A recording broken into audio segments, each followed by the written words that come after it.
অরুণয়ম্বর শোভিত কলেবর উপমা দে অবকাহা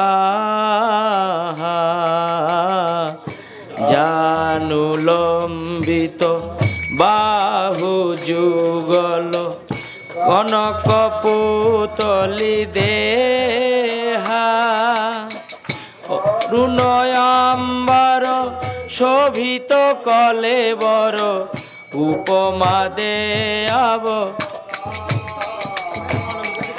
জানুলম্বিত বাহু যুগল কনক পুতলি দেহা অরুণয়ম্বর শোভিত কলেবর উপমা দে অবকাহা জানুলম্বিত কনক পুতলি অরুণয়ম্বর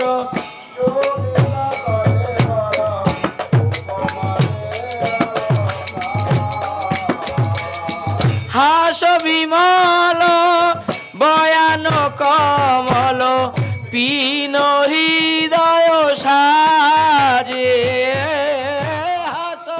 হরে কৃষ্ণ কৃষ্ণ কৃষ্ণ হরে হরে হরে রাম রাম রাম হরে হরে। জয় নবদ্বীপ ধাম পরিক্রমা কি জয়। তো নবদ্বীপ ধাম পরিক্রমার আমরা নামহট্টের ক গ্রুপ নিত্যানন্দ গ্রুপ গতকালকে আমরা মাগনপুরে ছিলাম। যদিও রাত্রিবেলা বৃষ্টি হয়েছে, কিন্তু আমরা সকলে মহা হরিনাম সংকীর্তন করি এবং নৃসিংহদেবের কাছে প্রার্থনা জানাই। তাতে করে বৃষ্টির পরিমাণ কম হয়েছে এবং সেরকম কিছু অসুবিধা হয়নি। সব ভক্তরা সেখানে ঠিকমতো ছিলাম এবং সবাই যথারীতি সকালে ঘুম থেকে উঠে স্নানাদি করে মঙ্গল আরতি জয়েন করেছে। তারপরে আমরা যথাসময়ে এখন আমরা বেরিয়েছি। প্রথমে আমরা এখান থেকে যাব, গিয়ে জন্মমুনির আশ্রম দর্শন করব। সেখান থেকে আমরা সারঙ্গমুরারি ঠাকুরের শ্রীপাঠ, বৃন্দাবন দাস ঠাকুরের শ্রীপাঠ, বাসুদেব দত্ত ঠাকুরের শ্রীপাঠ আমরা দর্শন করে অর্কটিরা দর্শন করব। সেখান থেকে আমরা প্রতাপনগর ক্যাম্পে যাব।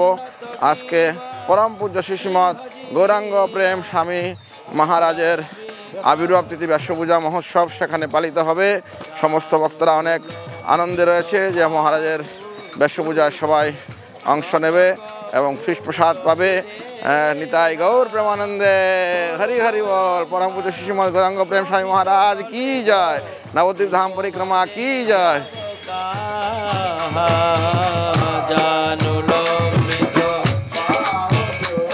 গৌরাঙ্গ মহাপ্রভু কে।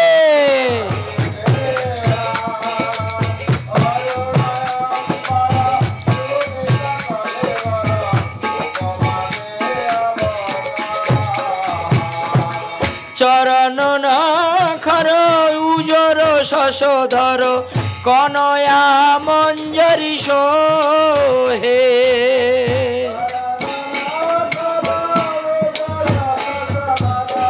হেরি দিনমণি আপনা নিছয়ে রূপে জগমন মোহে। হেরি দিনমণি আপন নিচয়ে রূপে জগমন মোহে। হেরি দিনমণি আপনা নিছয়ে রূপে জগমন মোহে।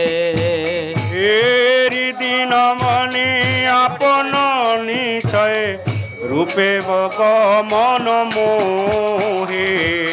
জানুলম্বিত বাহু যুগল কনক পুতলি দেহা অরুণয়ম্বর শোভিত কলেবর উপমা দে অবকাহা জানুলম্বিত। আপনারা দর্শন করে এলেন সারঙ্গ মুরারি ঠাকুরের শ্রীপাঠ। সেখানে সারঙ্গ মুরারি ঠাকুরের কথা এবং আর হচ্ছে বাসুদেব দত্তের কথা। ওইখানে যে ঠাকুর বাড়িতে আপনারা প্রবেশ করলেন, পিছনে যে বড় বিগ্রহ আছে তার নাম হচ্ছে রাধা মদন মোহন। তা হচ্ছে বাসুদেব দত্ত ঠাকুরের সেবিত বিগ্রহ। আর সামনে নিচের বেদিতে আছে শ্রী শ্রী রাধা গোপীনাথ বিগ্রহ। সেই বিগ্রহ হচ্ছে সারঙ্গ মুরারি ঠাকুরের সেবিত বিগ্রহ। তো সারঙ্গ ঠাকুর এই মামগাছি এই বকুলতলা মঠে উনি বাস করতেন, বুঝতে পারছেন। আর এখানে ওনার সেবিত এই গোপীনাথ বিগ্রহ আছে অনাদিকাল থেকে, অনেক কাল থেকে। তো সারঙ্গ মুরারি ঠাকুর ওনার অনেক বয়স হয়ে গিয়েছিল, সেবা করতে পারছিলেন না। তখন মহাপ্রভু বারবার ওনাকে বলছিলেন, তুমি শিষ্য গ্রহণ করো, তোমার বিগ্রহ সেবা করবে, তোমারও সেবা করবে। তখন ওনার ব্রত ছিল যে উনি শিষ্য গ্রহণ করবেন না। তো এইভাবে মহাপ্রভু যখন বারবার তাকে বলছে শিষ্য গ্রহণ করো, তখন উনি হঠাৎ মহাপ্রভুর সম্মুখে প্রতিজ্ঞা করে বসলেন, আগামীকাল সকালবেলা আমি যাকে প্রথম দেখব তাকেই আমি শিষ্য করব। তো ওনার ব্রত ছিল প্রতিদিন শেষ রাত্রে ব্রাহ্ম মুহূর্তে উনি গঙ্গায় স্নান করতে যেতেন, তারপরে এসে বিগ্রহের সেবা করতেন। তো পরের দিন যখন উনি গঙ্গায় স্নান করতে গেছেন, স্নান করে যখন উঠে আসবেন, তখন একটা ছোট্ট বালকের মৃতদেহ তার শরীর স্পর্শ করেছিল। তখন উনি আবার ডুব দিয়ে যখন চলে আসবেন, তখন তার মনে পড়ল, কাল তো আমি মহাপ্রভুর কাছে প্রতিজ্ঞা করেছি আগামীকাল সকালে যাকে আমি দেখব তাকে আমি শিষ্য করব। তো এই মৃত ছেলেটাকে আমি দেখলাম, তো একে আমি দীক্ষামন্ত্র দেব। তৎক্ষণাৎ তাকে জল থেকে তুলে তার কর্ণে কৃষ্ণ মন্ত্র প্রদান করলেন। আর তৎক্ষণাৎ সেই বালকের দেহেতে প্রাণের সঞ্চার হলো এবং তাকে নিয়ে তিনি তার এই ঠাকুর মন্দিরে চলে এলেন। বোঝা গেল। তখন ঘটনাটা কী হয়েছিল, এখান থেকে কিছুটা উত্তরের দিকে গঙ্গা নদীর উজানের দিকে কাটোয়ার আশেপাশে কোনো এক গ্রামে সেই ছেলেটার বাড়ি ছিল। তো কয়েকদিন আগে তো সেই ছেলেটাকে সাপে কেটেছিল। তা আমাদের এই প্রাচীন ভারতে একটা প্রথা নিয়ম আছে, কাউকে সাপে কাটলে পরে ওঝা ডেকে আনে। ওঝারা নানা রকম ঝাড় ফুঁক দিয়ে তার দেহ থেকে বিষ বের করে তার প্রাণের সঞ্চার করে। তো অনেক চেষ্টা করেও তার দেহের থেকে বিষ নামে নেই। তবে আমাদের দেশে আগে একটা প্রচলন ছিল, কাউকে যদি সাপে কাটতো তাকে এই দাহ করা হতো না, তাকে কলা দিয়ে ভেলা তৈরি করে সে কলার ভেলাতে তাকে শুয়ে দিয়ে নদীতে ভাসিয়ে দেওয়া হতো। তো সেই ছেলেকে তাই করা হয়েছিল। সেই ছেলেটি নদীর জলে ভাসতে ভাসতে বাতাসে ঢেউয়ে কলার ভেলার থেকে আলাদা হয়ে স্রোতের টানে ভেসে যাচ্ছিল।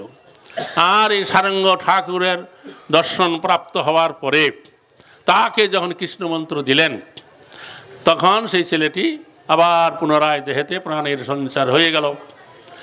সে তখন এই ঠাকুরের বাড়িতে তার গুরুদেবের সঙ্গে বাস করতে লাগলেন।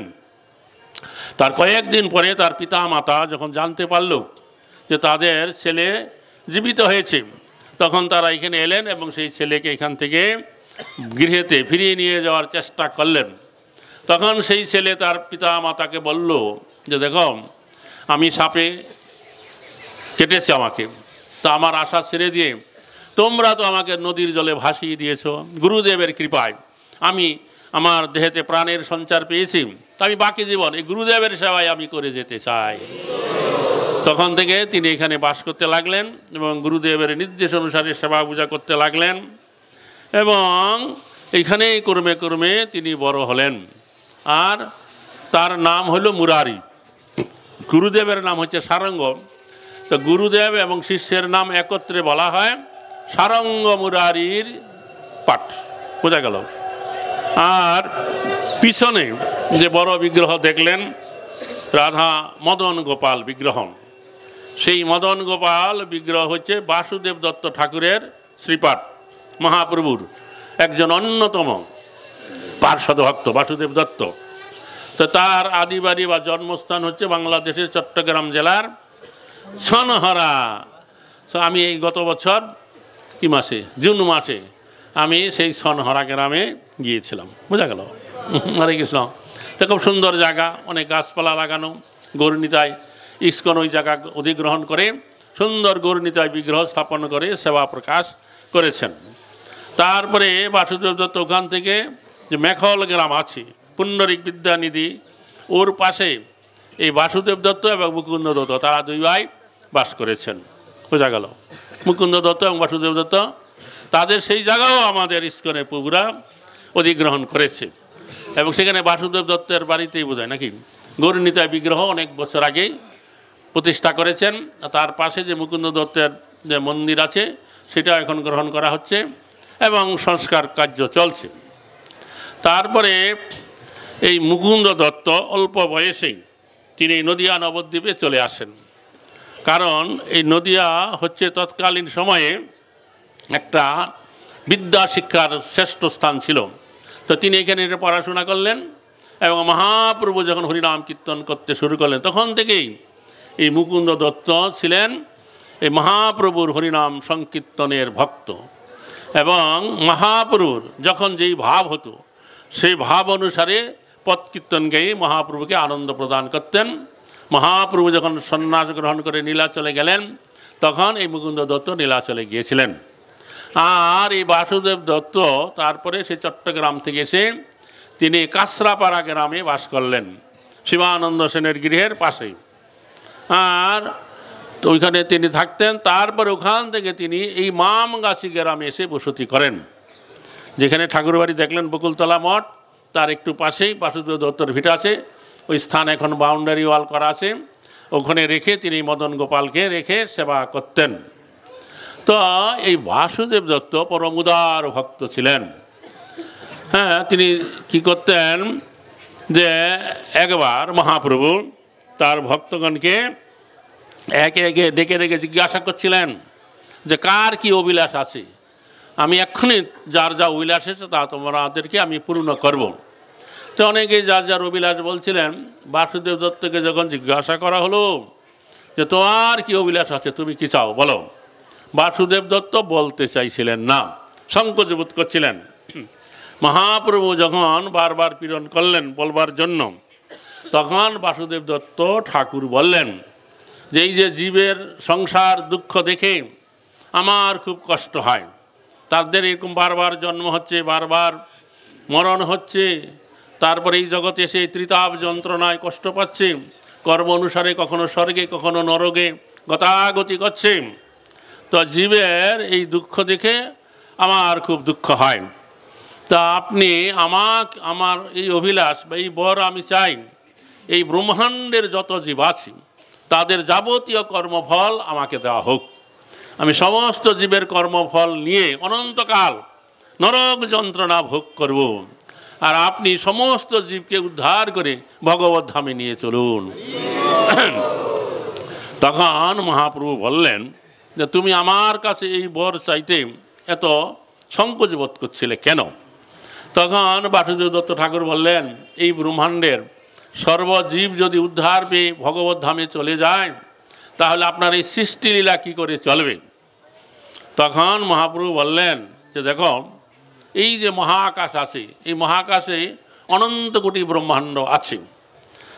তাছাড়া তুমি নিচে ডুমুর গাছ দেখেছ, একটা ডুমুর গাছে একবার গোড়া থেকে পত্র পল্লব অবধি অসংখ্য ডুমুর ফল ফলে থাকে। তো এইরকম একটা ডুমুর গাছ থেকে যদি একটা ডুমুর ফল নষ্ট হয়ে যায় তাহলে সেই গাছের কি কোনো ক্ষতি হয়? কোনো ক্ষতি হয় না।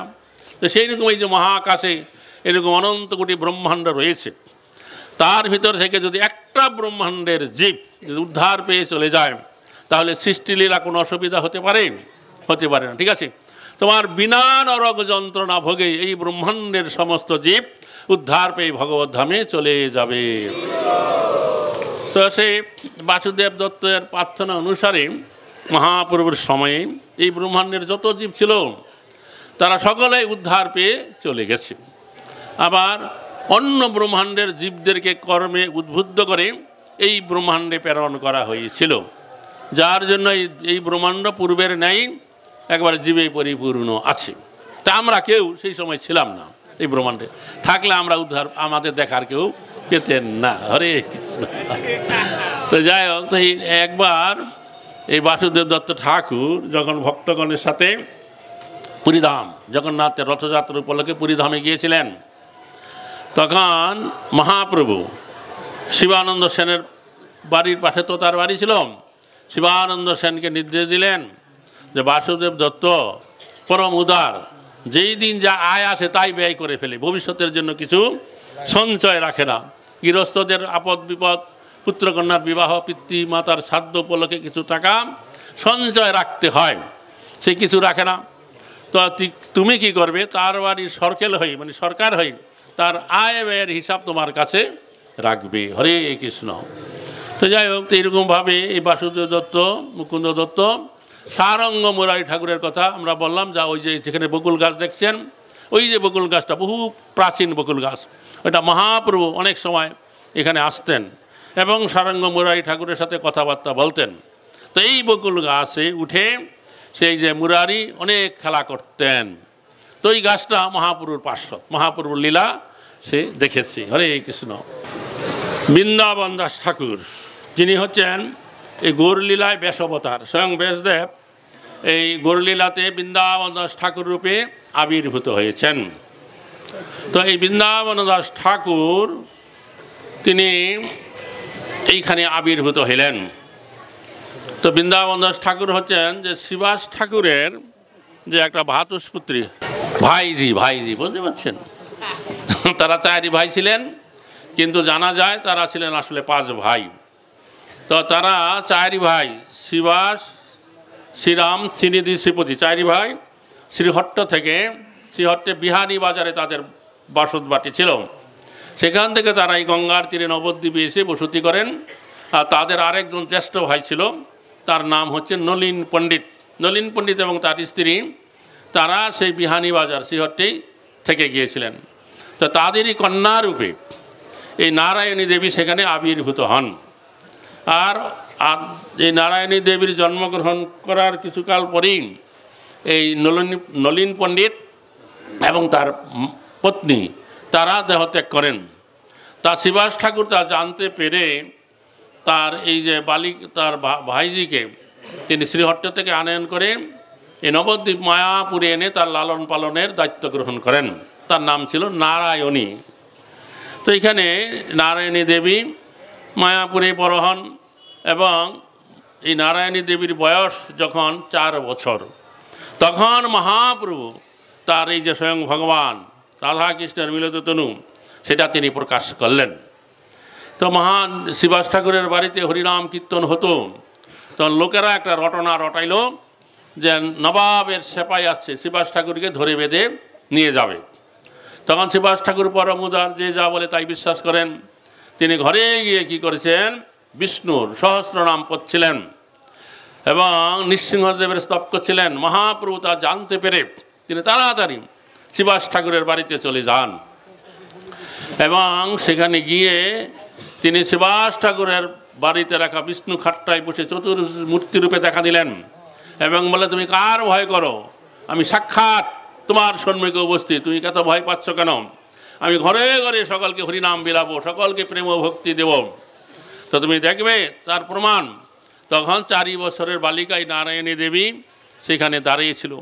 মহাপ্রভু তখন সেই 4 বছর বয়স্ক নারায়ণী দেবীর মাথায় হাত দিয়ে বললেন যে, নারায়ণী কহ কৃষ্ণ কৃষ্ণ। তৎক্ষণাৎ এই নারায়ণী দেবী কৃষ্ণ কৃষ্ণ বলে একবারে কান্না করতে লাগলেন। তার দেহেতে কৃষ্ণ প্রেমের 8 সাত্ত্বিক বিকার দেখা দিল। কী হলো, মাঝে মাঝে বন্ধ হয়ে যায়। তারপরে মহাপ্রভু যখন গৃহত্যাগ করে সন্ন্যাসী হয়ে তিনি নীলাচলে চলে যান, তখন মহাপ্রভুর বিরহে অনেক ভক্তরা তারা তার বিরহ সহ্য করতে না পেরে মায়াপুরের বাস তুলে দিয়ে তারা অন্যত্র চলে গিয়েছিলেন। তো শ্রীবাস ঠাকুরও তারা 4 ভাই এই মায়াপুর থেকে তারা হালিশহর, বর্তমান হালিশহর, আগের নাম ছিল কুমারহট্ট, সেখানে গিয়ে তারা বসতি করেন। আর সেখানে নারায়ণী দেবী বড় হয় এবং সেইখানে আমি বৈকুণ্ঠ দাস নামক এক ব্রাহ্মণের সাথে এই নারায়ণী দেবীর বিবাহ দেওয়া হয়। তখন তার কিছুকাল পরে এই বৃন্দাবন দাস ঠাকুর যখন তার মাতৃগর্ভে আসেন, তখন সেই বৈকুণ্ঠ দাস ইহলোক ত্যাগ করেন। তখন এই নারায়ণী দেবী, মালিনী দেবী শ্রীবাস ঠাকুরের পত্নী, তার এই যে নারায়ণী দেবীকে এইখানে এনে তিনি বাস করলেন এটা হচ্ছে না মালিনী দেবীর পিত্তালয়, বাপের বাড়ি, বুঝতে পারছেন। আর এইখানেই বৃন্দাবন দাস ঠাকুর যথাসময়ে জন্মগ্রহণ করেন, এইখানেই লালন পালন বড় হন, পড়াশোনা করেন। যখন তার বয়স 14-15 বছর হয় তখন নিত্যানন্দ প্রভু ব্যাপকভাবে এই হরিনাম কৃষ্ণ ভক্তি প্রচার করে ফিরছিলেন। তখন এই বৃন্দাবন দাস ঠাকুর নিত্যানন্দ প্রভুর কাছ থেকে দীক্ষা মন্ত্র গ্রহণ করেন, তার শিষ্য হন। তারপরে নিত্যানন্দ প্রভুর সাথে ভ্রমণ করলেন। ভ্রমণ করতে করতে এখানে একটা দেনুর গ্রাম আছে বর্ধমান জেলার কুসুম গ্রামের কাছে। তো সেখানে যখন নিত্যানন্দ প্রভু গেছেন, বৃন্দাবন দাস ঠাকুর সেখানে গেলেন এবং সেখানে তিনি পাক করে নিত্যানন্দ প্রভুকে প্রসাদ পরিবেশন করেছিলেন। প্রসাদ গ্রহণান্তে আসমন করবার পরে তিনি একটা হরতকি চাইলেন, হরতকি দেওয়া হলো। হরতকি গ্রহণ করতে করতে নিত্যানন্দ প্রভু হেসে বৃন্দাবন দাস ঠাকুরকে বললেন যে তুমি এখন থেকে এইখানে থেকে বাস করো আর গৌর গুণগান কীর্তন করো।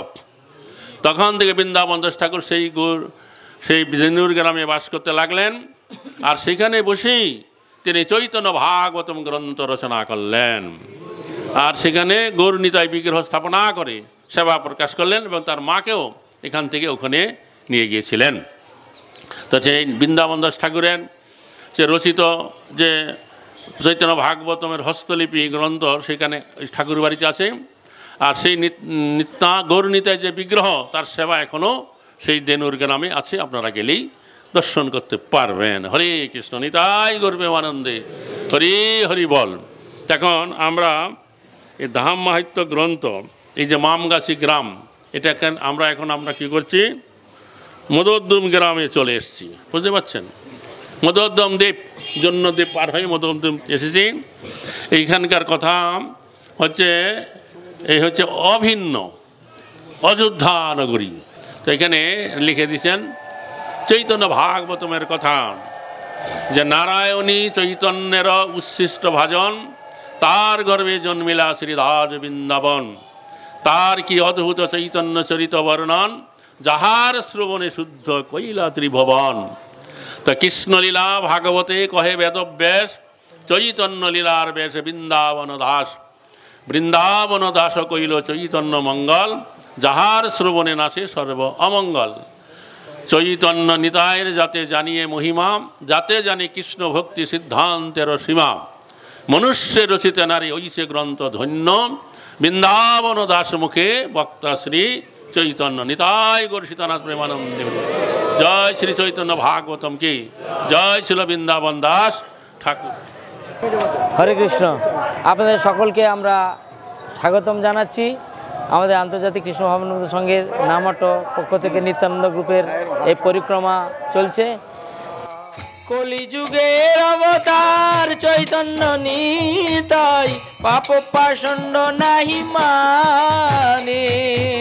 কলিযুগের অবতার চৈতন্য নিতাই, পাপ পাষণ্ড নাহি মানে। কলিযুগের অবতার চৈতন্য নিতাই, পাপ পাষণ্ড নাহি মানে। কলিযুগের অবতার চৈতন্য নিতাই, পাপ পাষণ্ড নাহি মানে। শ্রীকৃষ্ণ চৈতন্য ঠাকুর নিত্যানন্দ, বৃন্দাবন দাস গুণ গানে। শ্রীকৃষ্ণ চৈতন্য ঠাকুর নিত্যানন্দ, বৃন্দাবন দাস গানে। শ্রীকৃষ্ণ চৈতন্য ঠাকুর নিত্যানন্দ, বৃন্দাবন দাস গুণ গানে। শ্রীকৃষ্ণ চৈতন্য ঠাকুর নিত্যানন্দ, বৃন্দাবন দাস গুণ গানে। ধানুলম্বিত বাহু যুগল কনক পুতলি দেয়া, অরুণয়াম্বর শোভিত কলেবর, উপমা দে অবকা। জানুলম্বিত বাহু যুগল কনক পুতলি দেহা, অরুণাম্বর শোভিত কলেবর, উপমা দে অবকা। হরে কৃষ্ণ কৃষ্ণ কৃষ্ণ হরে হরে হরে রাম রাম রাম হরে হরে। সবাই সবাই দু হাত তুলে বসে বসে হাতে তালি উপরে। হরে রাম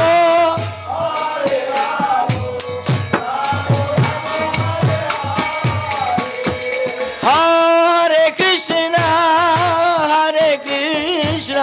কৃষ্ণ কৃষ্ণ হরে হরে। এটি হচ্ছে অর্কটিলা। অর্ক মানে সূর্যদেব। ওং জবা কুসুম সংকর্ষণং কশ্যপেয়ং মহাদুতিং ধন্তরং সর্ব পাপগ্নং প্রণতস্মি দিবাকর। তো বৃন্দাবনে যখন ভগবান শ্রীকৃষ্ণ রাধারানী লীলা করছিলেন, যেহেতু রাধারানী থাকতেন শ্বশুর ঘর, আয়ন ঘোষের বাড়ি, জটিলা কুটিলা নিয়ে সব সংসার করতেন, তো কৃষ্ণ দর্শনে তিনি যেতে পারতেন না। তখন ভগবান শ্রীকৃষ্ণ ছলনা করে এক লীলা করেছিলেন যে রাধারানী অসুস্থ হয়ে পড়েছিল। তো কৃষ্ণ বৌদ্ধরূপে গিয়ে সেই জটিলা কুটিলাকে বলেছিলেন যে রাধারানী যদি সূর্য পূজা করে তাহলে সুন্দর তার সংসারে কোনো বিঘ্ন হবে না, কোনো গাই বাছুর সমস্ত নিয়ে সুন্দর সংসার করতে পারবে, সুখে সংসার করতে পারবে। তো রাধারানীকে সূর্য পূজা করতে যেতে দিতে হবে। তখন এই কথা শুনে খুব খুশি হলো জটিলা কুটিলা। তো তার পরদিন থেকে কি না এই রাধারানীকে সূর্য পূজা করতে যেতে দিতেন। আর ওইখানে সূর্য পূজায় যে ব্রাহ্মণ হতো সেটা ভগবান শ্রীকৃষ্ণ ব্রাহ্মণের বেশ রূপে এসে সকলের সঙ্গে মিলিত হতো, রাধারানীকে সূর্য পূজা করাতেন, রাধারানীর সঙ্গ লাভ করতেন। এইভাবে এই সূর্য পূজা হতো ওখানে। এটা অভিন্ন বৃন্দাবনের সূর্যটিলা। সূর্যটিলায় রাধারানী যেতেন সূর্য পূজা করতে। হরে কৃষ্ণ।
এই জগৎ কল্যাণকর, আত্মকল্যাণকর, জগৎজীবের মঙ্গলকর এই কার্যে ব্রতী হয়ে সহযোগিতা করে সকলে কীভাবে জগৎবাসী কীভাবে আনন্দে থাকবে, শান্তিতে থাকবে, মঙ্গলময় হয়ে থাকবে সেই কার্যক্রম।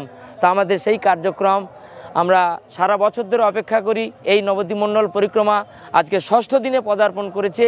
এই 6ষ্ঠ দিনে আমাদের হাজার হাজার হাজার হাজার ভক্ত তারা পরিক্রমা অন্তে আজকের আমাদের ইস্কন প্রতাপনগরে উপস্থিত হচ্ছেন। আর এখানেই এখন সকালের প্রসাদ হবে। তারপর আমাদের এই পরিক্রমার মূল যে পৌরোহিত্য করছেন আন্তর্জাতিক কৃষ্ণ ভাবনামৃত সংঘের অন্যতম সন্ন্যাসী গুরু এবং ইস্কন নামহট্টের রিজিওনাল ডাইরেক্টর শ্রী শ্রীমৎ গৌরাঙ্গ প্রেম স্বামী মহারাজ, তাঁরই আজকের আবির্ভাব তিথি ব্যাসপূজা মহোৎসব মধ্যাহ্নকালেই সম্পন্ন হবে। ভক্তরা অত্যন্ত আনন্দ, তারা বহু পরিশ্রম করে, তারা পদযাত্রা করে, পায়ে হেঁটে এই হরিনাম সংকীর্তন মুখে এই মহাপ্রভু লীলা বিজড়িত স্থান নবদ্বীপ মণ্ডল পরিক্রমা করছে। তারা সদাই আনন্দ, সদাই সুখী, সদাই শান্তি অনুভব করছে এবং সকলে অত্যন্ত আনন্দের সঙ্গে এই পরিক্রমা করে তাদের পরম পাথেয় কৃষ্ণ প্রেম লাভের প্রয়াসী হয়েছে। হরে কৃষ্ণ কৃষ্ণ কৃষ্ণ হরে হরে, হরে রাম রাম রাম হরে হরে। হরে কৃষ্ণ। আমি মিত্রবৃন্দা দেবী দাসী। আমার বয়স 8 বছর। এই 8 বছরে আমি 3 বার পরিক্রমা করেছি। আমার খুব ভাল লাগে পরিক্রমা করতে ক্যাম্পে থেকে। এই পরিক্রমা খুব সুন্দর, এখানকার প্রসাদও খুব সুন্দর। এখানে দুবার পরিক্রমার প্রসাদ হয়।